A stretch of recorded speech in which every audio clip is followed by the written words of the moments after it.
Rotary Internacional, como ustedes saben, la asociación de servicio más importante del mundo, la más grande.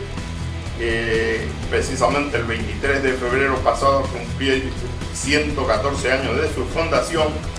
En su principio está muy clara cuando aconseja que toda esa exposición que nosotros hemos hecho antes y que servirá a sus objetivos si se establece rodeada de la buena fe, el deseo de la prosperidad de todos nuestros semejantes, su influencia en su consecución en la paz mundial, aplicando el ideal del servicio en todas las naciones del mundo por el compañerismo de sus habitantes y en su vida profesional, familiar y pública.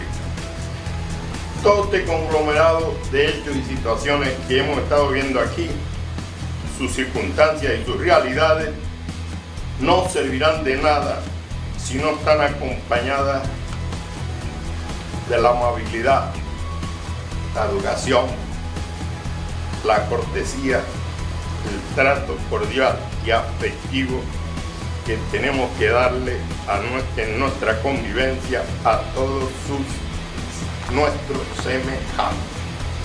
Eddie, muchísimas gracias por tu atención. La otra pregunta que tengo aquí es muy interesante y sobre de ella pienso escribir próximamente porque es algo un poco desconocido. O sea, nosotros a través de los avances que tenemos de sociólogos, estoy hablando de la Organización Mundial del Turismo, que tiene su equipo de sociólogos regados por el mundo, que no están estudiando en realidad el movimiento de la gente, sino están estudiando el porqué del movimiento. Esta pregunta que me están haciendo aquí referente a cómo se captaría el turismo chino, que precisamente ahora anda por los 180 millones y en el año 140 millones y en el año 2030 se supone que va a pasar de los 280 millones de turistas internacionales, así como la misma cantidad de turismo receptor que van a ir a la China, a conocer la China. Va a ser el primer país del mundo turístico, va a superar a Francia. Bueno, la pregunta es muy interesante, porque tenemos la costumbre de pensar en las ferias turísticas. Y cualquier país organiza un stand y se lo lleva y lo pone en la feria de Berlín, en la de Madrid, en la de Inglaterra, porque vienen muchos ingleses o porque viajan mucho los alemanes. Pero no nos damos cuenta que en Berlín, por ejemplo, hay X millones de habitantes y de los X millones viajan un porcentaje de esos millones. Entonces, el lugar ideal para captar los turistas, por ejemplo, de lo que estamos hablando, en los turistas chinos, para traerlos o moverlos al lugar, y no estoy hablando solamente de chinos, sino de cualquier otro país que nos pueda interesar. El mejor lugar es ir al sitio donde están los turistas chinos. Es decir, los turistas chinos los vemos paseando por las ruinas de Grecia para arriba y para abajo, para todos lados. Entonces, todos los que están ahí son chinos turistas, no son los chinos que viven en Shanghái, son chinos que son turistas de verdad ya. Entonces, el lugar de captar el turismo de cualquier otro país es ver dónde están la gente de ese país que viaja. Eso no lo están aplicando en general.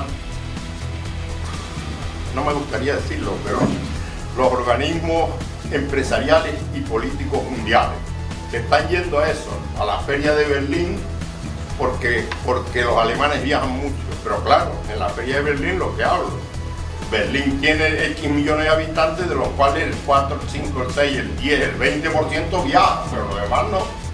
Entonces, ¿dónde hay que ir? A donde están los que viajan. Parece una cosa tan simple como lo que estoy diciendo, pero es así. Porque si aquí abrimos todas estas personas, pero no tenemos capacidad de viajar o no nos interesa viajar, a lo mejor solamente hay 20 que pueden viajar. Entonces, si hacemos la publicidad o la promoción sobre esos 20, será positiva, pero si la hacemos ante todo, eso se diluye, estamos perdiendo dinero y tiempo. Esa es una de las contestaciones. Aquí estoy viendo un chorro de preguntas. Seguramente que muchas serán casi iguales, me supongo. Esta sobre el rol de la prensa turística digital.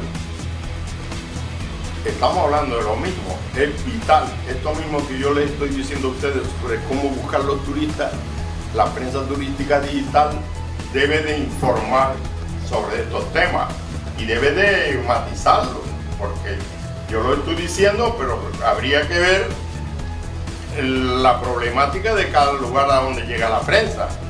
Por ejemplo, el caso que yo le estoy contando, hay revistas digitales de esos que pasan ya de 120 países donde se lee.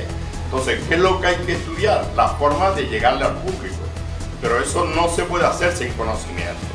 Generalmente hasta ahora, los organismos mundiales de los distintos países, sin precisar para ningún país, se están moviendo por impulsos políticos, por impulsos empresariales.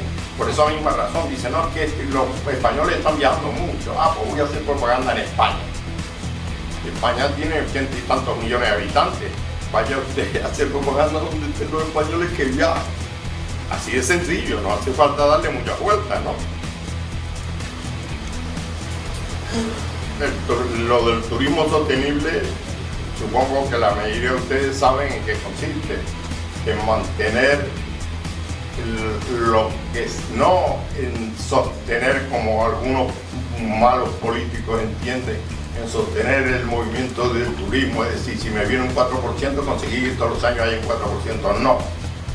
Se trata de mantener las características que dan lugar a la venida del turismo, que es el desarrollo del turismo, no cargarnos nuestras señas de identidad por hablar mal y pronto, sino intentar mantener nuestras señas de identidad, lo cual en muchísimos casos se han perdido. En una gran mayoría de países se han perdido las señas de identidad. Y si queremos puntualizar, se siguen perdiendo en el tiempo, porque la juventud viaja. La juventud no le logramos inculcar nosotros que tienen que cuidar, qué sé yo, las tradiciones de Perú, por ejemplo. No se lo inculcamos, no inventamos, creamos fiestas en las cuales se revalorice todas esas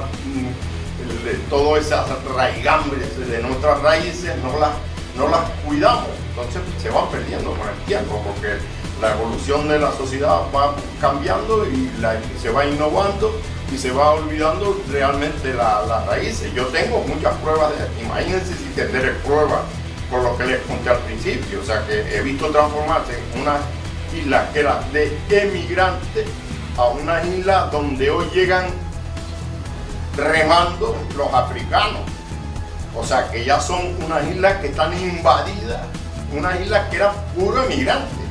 Las Islas Canarias toda la vida fueron una colonia española anclada en el Atlántico a 2000 kilómetros de Madrid, donde los grandes escritores españoles venían desterrados.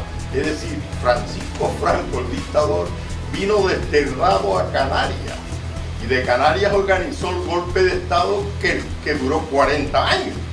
Pero vino desterrado porque Canarias era el lugar más lejano donde lo podían mandar. O sea, y así pasaba con todos los grandes escritores, Unamuno, yo que sé, un montón de ellos, los mandaban a las islas que eran un desierto. Las islas, todos los canarios, ustedes los tienen aquí en Perú. Hay canarios también, hasta debajo de las piedras, los canarios emigraban todos hacia América. Nadie emigraba hacia Europa, emigraban hacia América.